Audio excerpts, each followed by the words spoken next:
समीर उपाध्याय जी ज्योतिषाचार्य भी हमारे साथ जुड़े हुए। सर, आप भी अगर बता पाए आचार्य जी कि ऐसा छोटा सा उपाय कि ग्रहण जब शुरू हो घर बैठे बैठे कुछ लोग जो कर पाए।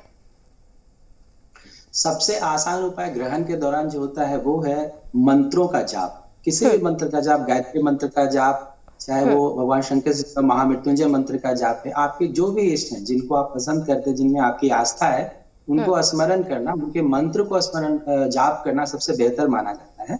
क्योंकि ये एक समय, जैसे ये एक्चुअली देखा जाए तो ये विशुद्ध रूप से एक खगोलीय घटना है जी जी, जिसको सूर्य ग्रहण और चंद्र ग्रहण कहते हैं। तो जैसा कि अभी अमिताभ जी ने कहा कि पृथ्वी और सूर्य के बीच में जब चंद्रमा घूमते हुए आ जाती है तो उसकी जो छाया पड़ती है उसको सूर्य ग्रहण कहते हैं।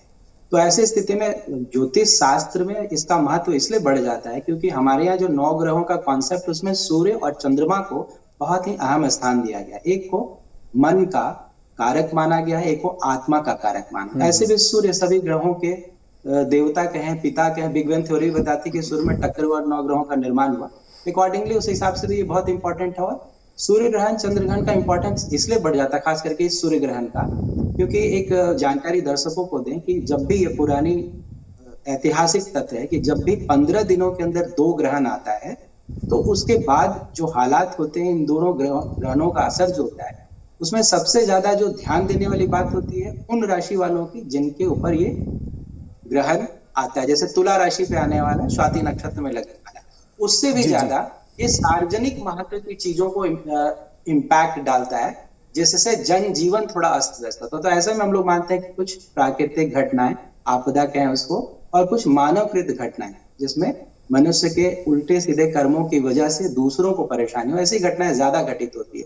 तो हम लोग बोलते हैं ऐसे समय पे, जो पहले हम लोग का अनुभव रहा है, पिछले कई वर्षों का, हजारों सालों का जो अनुभव रहा है, कि इसमें जो नेचुरल डिजास्टर टीम है या जो नीति निर्धारक लोग हैं, जो सत्ता से जुड़े लोग हैं, कि सूर्य सीधे रिप्रेजेंट करता है। लेकिन समीर जी आप बता रहे हैं कि ये विज्ञान है, ये खगोलीय घटना है, लेकिन ज्योतिष भी है।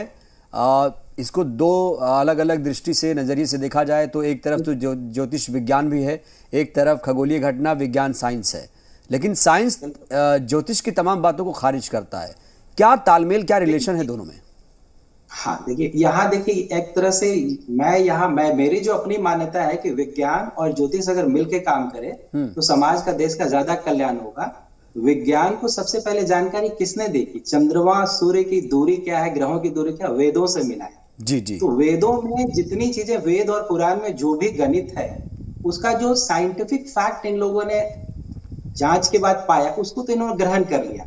अब जैसे बराहमिहिर की जो थ्योरी है, सूर्य सिद्धांत के बारे में बाहर में लिखा है, तो उनके जो साइंटिफिक एस्पेक्ट इनको सूट के उन्होंने लिया है। लेकिन जब वही बराहमिहिर लिखते हैं कि सूर्य किसी की कुंडली में प्रथम भाव में हो तो ये प्रभाव होगा, छठे घर में हो तो ये प्रभाव, उसको खारिज करते हैं सिरे से। हाँ। देखिए कहीं ना कहीं इसमें थोड़ा सा कह सकते हैं कि पूर्वाग्रह से लिया गया, बहुत सारी चीजें छोड़ दी गई है। आज ये तथ्य बिल्कुल सामने। चलिए समीर जी, आपने एक अच्छी बात कही कि अगर ज्योतिष और विज्ञान, बिल्कुल समीर जी आपने अच्छी बात कही कि अगर ज्योतिष और विज्ञान एक साथ साथ चलें तो विज्ञान का और ज्यादा हम भला कर सकते हैं, साइंस में और ज़्यादा तरक्की कर सकते हैं।